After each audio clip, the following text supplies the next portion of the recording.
Selamat pagi semuanya.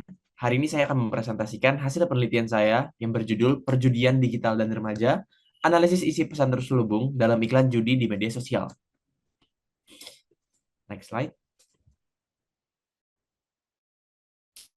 Kita semua tahu bahwa media sosial telah menjadi bagian yang sangat dekat dengan kehidupan kita, khususnya bagi remaja.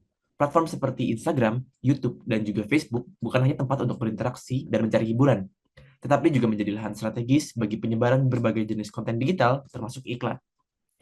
Namun, yang menjadi persoalan serius saat ini adalah maraknya iklan perjudian online yang tersebar di berbagai platform tersebut. Iklan-iklan ini tidak lagi disembunyikan, tapi justru hadir secara masif. Bahkan, sering disamarkan melalui konten hiburan game atau kerjasama dengan influencer.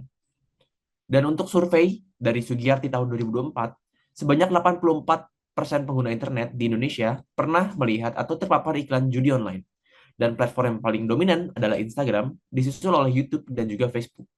Ini menunjukkan betapa tingginya exposure masyarakat, terutama remaja, terhadap konten perjudian. Yang menarik adalah bagaimana iklan-iklan ini menggunakan narasi yang menggoda, seperti keberuntungan yang mudah diraih, janji kekayaan instan, dan juga gaya hidup glamor yang dikemas secara visual dengan menarik. Bahasa yang digunakan sangat persuasif dan juga emosional, menyentuh mimpi dan keinginan banyak remaja. Meskipun pemerintah melalui Kominfo sudah melakukan pemblokiran terhadap lebih dari 800.000 konten terkait perjudian, kenyataannya iklan-iklan ini tetap bermunculan. Mereka hadir dalam bentuk dan cara bahkan sulit untuk langsung dikenali iklan perjudian. Kondisi ini tentu sangat mengkhawatirkan karena remaja adalah kelompok yang paling rentan. Mereka berada dalam fase pencarian identitas, rasa ingin tahu tinggi, dan seringkali belum memiliki filter kritis yang kuat terhadap konten yang mereka lihat. Hal ini yang mendorong saya untuk melakukan penelitian ini, karena remaja di saat ini adalah masa-masa emas dan mereka masih labil untuk mencari tahu apa yang mereka mau. Next slide. Untuk rumusan masalah pada penelitian saya, yang pertama ada bagaimana konstruksi pesan dalam iklan perjudian online di media sosial membentuk persepsi dan perilaku remaja. Yang kedua, apa strategi komunikasi yang digunakan dalam iklan-iklan tersebut untuk menormalisasikan praktik perjudian dalam wacana media sosial? Dua pertanyaan ini menjadi dasar eksplorasi saya dalam melihat bagaimana pesan-pesan ini disusun, dikemas, dan akhirnya diterima atau bahkan dinormalisasikan oleh remaja yang menjadi targetnya. Slide berikutnya. Untuk menjawab perumusan masalah tersebut, saya menggunakan pendekatan kualitatif dengan metode analisis sisi. Metode ini dipilih karena saya ingin memahami bukan hanya apa yang dikatakan dalam iklan, tapi bagaimana pesan itu dibentuk secara simbolik, visual, dan verbal. Karena saya melihat bahwa bukan cuma kata-kata aja yang bisa mempengaruhi manusia, tetapi juga bentuk-bentuk seperti simbol, visual, dan lain-lainnya itu yang mempengaruhi masyarakat-masyarakat atau remaja-remaja untuk ikut dalam perjudian.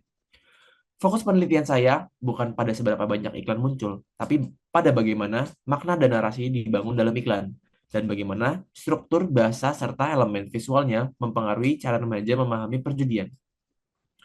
Untuk unit analisis saya, pada penelitian ini adalah konten iklan digital, baik berupa gambar maupun video, yang ditemukan di media sosial dan secara eksplisit atau implisit mengandung pesan mengenai perjudian dan menyasar pengguna remaja. Untuk sumber data, kita melakukan observasi daring terhadap saya melakukan observasi daring terhadap iklan-iklan perjudian yang tersebar di Instagram, YouTube, dan juga Facebook. Saya melakukan penelusuran aktif dan dokumentasi dalam bentuk screenshot dan juga rekaman video yang kemudian bakal saya analisis sebagai bahan utama penelitian saya.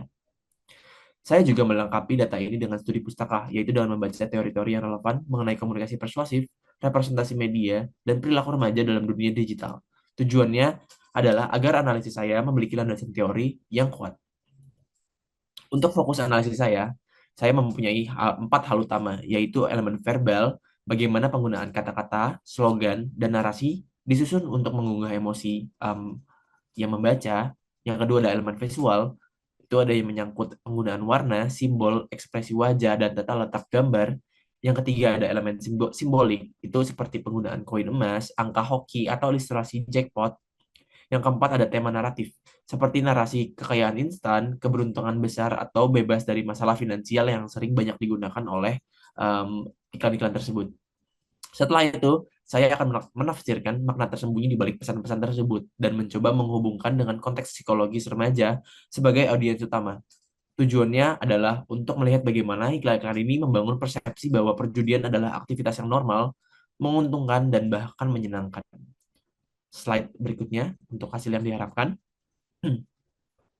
Dari penelitian ini, saya berharap dapat memberikan gambaran awal yang kuat tentang bagaimana iklan perjudian online membentuk realitas sosial baru di kalangan remaja.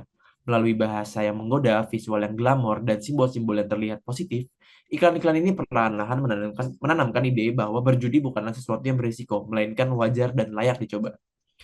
Penelitian ini juga saya harapkan bisa menjadi bahan pertimbangan bagi pembuat kebijakan, orang tua, pendidik, dan platform digital untuk menyusun regulasi dan program literasi digital yang menyeluruh, agar remaja bisa lebih kritis dan terlindungi dari dampak negatif iklan semacam ini. Selain itu, hasil hasil penelitian ini bisa membuka jalan bagi penelitian lanjutan tentang bagaimana pengaruh media digital mempengaruhi perilaku menyimpang remaja dan bagaimana pesan-pesan yang terselubung dapat membentuk kebiasaan atau persepsi dalam jangka panjang. Next slide. Ini untuk daftar pustakanya. Sebagai penutup, saya ingin menekankan bahwa persoalan iklan perjudian di saya ingin menekankan bahwa persoalan iklan perjudian di media sosial bukan hanya soal platform, tapi soal bagaimana komunikasi massa bekerja di era digital. Di era digital, iklan-iklan ini bukan hanya menyampaikan informasi, tetapi juga menyusun makna. Mereka membentuk realitas, mempengaruhi persepsi, dan secara tidak langsung membentuk perilaku. Melalui penelitian ini, saya berharap kita semua bisa lebih waspada dan lebih kritis, terutama ketika menyikapi konten-konten digital yang tampaknya sepele, tapi sebenarnya menyimpan pengaruh besar terhadap cara berpikir dan bertindak generasi muda.